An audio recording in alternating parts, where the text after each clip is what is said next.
Welcome to Reflections, where we focus on specific subjects to find out what can be learned. This is a new kind of episode for the podcast, since we have only been publishing episodes of conversations that I've had with guests so far. However, every now and then I would like to focus on a very specific subject, to figure out what's what, and to take you along for this journey. With that said, let's get started. I'm your host, Jeffrey van Leeuwen.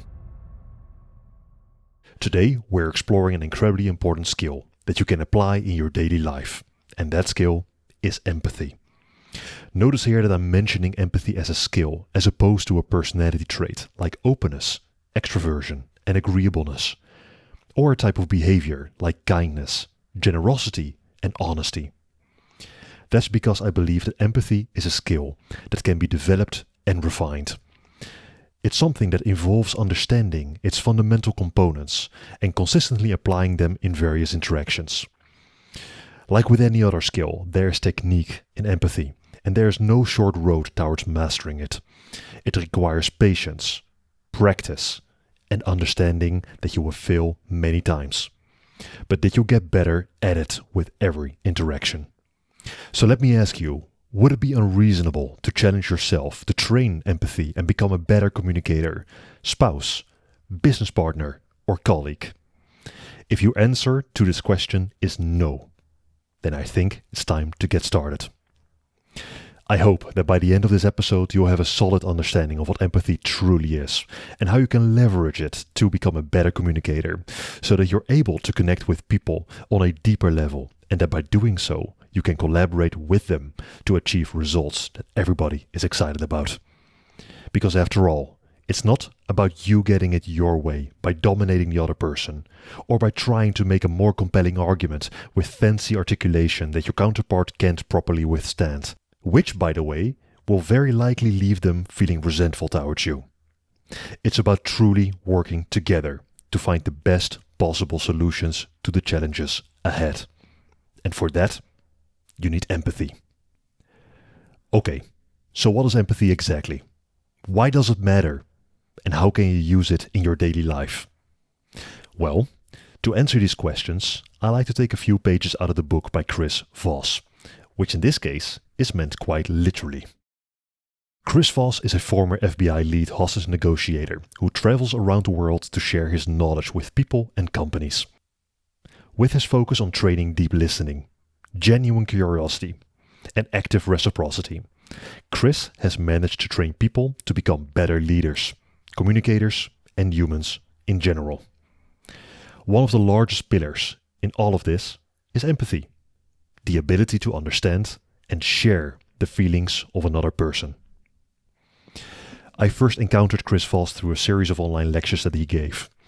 And in these lectures he focused on the art of negotiation, and he linked specific skills involved with negotiation to his experience as an FBI negotiator, and how he used those skills to deal with high-stakes situations with the real bad guys, like terrorists, bank robbers, and kidnappers. He was tasked with persuading them to give themselves up, making sure that nobody got hurt, that the bad guys were arrested, and that all the hostages could go back to their loved ones. Many techniques were used to achieve these outcomes, and he outlined them in his book, Never Split the Difference, Negotiating as if your life depended on it. A book I love and have read multiple times from cover to cover. If you are curious about this book, you can find a link in the description of this podcast episode. Alright, so back to empathy. Let's break it down into a clear definition. Empathy is the ability to understand and share the feelings of another person. It's about putting yourself in someone else's shoes and seeing the world from their eyes. Unlike sympathy, which is feeling pity for someone, empathy involves a deeper connection and understanding. In this podcast episode, I'll focus primarily on the first part of the definition, understanding the perspective of another person. With this in mind, empathy is not, I agree with you. Empathy is, I understand where you are coming from. Empathy is relaxing the other person by letting them know that you understand them. It's protecting yourself from being surprised because you understand the moves that the other person is making. It is truly a beautiful thing because it opens up conversations and provides opportunities to build rapport with your conversational partner. So why does empathy matter? Well, I've been actively practicing empathy for a long time, well before I encountered Chris Voss's work. Part of this is due to having been in leadership roles for a long time, starting with running an online news website that focused on video games back when I was a young teenager. This was a project that I started as a hobby, but it grew quite fast and at one point had more than half a dozen volunteer editors working together to write news articles, previews, reviews, and opinion pieces. We covered major events in the video gaming industry, received sponsorships from prominent gaming publishers, and were invited to major events across Europe. It was an incredible experience filled with a lot of fun and learning. However, managing a team of volunteer students came with its own set of challenges, especially when it came to the time and attention that these fellow teenagers could spend on the website, which was, by that point, fully operational and visited by many people, which meant there was an obligation to keep the pipeline of fresh content open as wide as possible. As an untrained teenager in a sort of leadership position, I often found myself taking decisions without listening enough to the team. This style of leadership, which tends to be authoritarian in nature, is effective when quick decisions are needed or when high-stress situations require directive leadership, but should, in my opinion, not be the default mode that a leader operates on, as there are significant drawbacks that cannot be overlooked.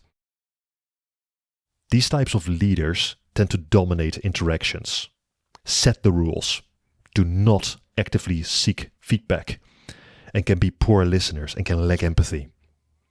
They generally won't take the time to really understand the people around them in order to gain new insights into the landscape they're operating in. This causes two major problems. The first one is the problem relative to the human relationship. People will feel unheard and undervalued. And if we take a step back, wouldn't it be reasonable to assume that every human on the planet wants to be heard and understood? How do you feel when you're trying to tell your story or help with solving a problem that you think you have a good solution for, only to be shut down immediately by someone who doesn't think it's worth the time to listen to you? Will you be okay with that? Or will this generate a feeling of sadness and stress, or maybe even anger, because you know that you have something valuable to share, but you're not even getting the chance to be listened to? All of this is not productive. And in business, a lack of empathy from, in this case, a leader, can lead to decreased employee productivity, a limitation on the sharing of ideas, higher turnover rates, meaning the amount of employees who leave a company divided by the average number of employees within that company. But worst of all is the actual impact it has on people, who will have long-term feelings of resentment and emotional stress, which can lead to burnouts. Or worse. This can really harm people in many ways. So that's the human problem that authoritarian people who do not listen to others can cause. The second problem is a technical one. How can one make informed decisions without having the necessary information and viewpoints that others can provide? In what way can one have all the insights into a specific situation without having listened to others? By listening to people, you gain the ability to look at a specific situation or challenge from multiple angles. This added context helps greatly into making decisions that are of the highest possible value. By not listening to people, we give them the feeling of not being heard. To me, it feels that many have this experience. I've asked a question recently to a group of people, and a large percentage has told me that they have never had the opportunity to be truly heard, to be truly understood. And that's painful, because no one enjoys not being heard or understood. You have something to say. You have a story to tell.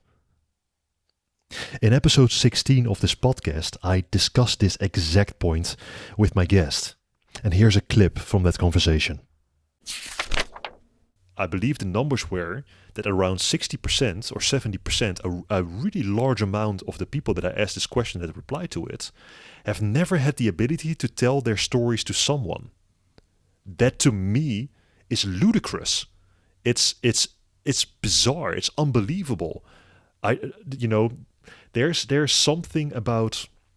That's how I feel about it. So correct me if you feel differently about it. But to me, the ability to share your story and to share what you're thinking, it's one of the most fulfilling, beautiful things that a human can do, I think. Especially if others are listening to it. There's nothing more frustrating, there's nothing more painful than trying to get a message across with no ears hearing it. That to me sounds like hell. A little later in that episode, my guest asked me what the reasons were for starting the podcast. This was my answer to that question. I'm naturally a very curious person. So this, to me, is a mechanism to learn a lot very fast from many different people. That's one. Two is, and that's the argument that I just laid out, I know that many people have never had the opportunity to tell their story. I hope that with this, that opportunity presents itself, which people can use to tell their story, whatever that story is. It may be that they want to talk about their expertise. That's more than fine. If they want to tell about their life in a more autobiographical way, also more than fine. That doesn't matter. Telling your story, I think, is a very important thing, and people should have the ability to do that. And they should have people listening to them. I think that's the. And this also touches a personal note for me, because I know personally how painful it is when you're trying to tell a story and no one's listening to you. That's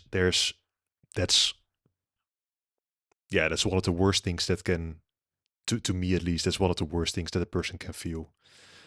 So that's a really big driver. And third of all, it's just it's just a lot of fun. It's really a lot of fun. This is to me at least the best way to really engage with people, to really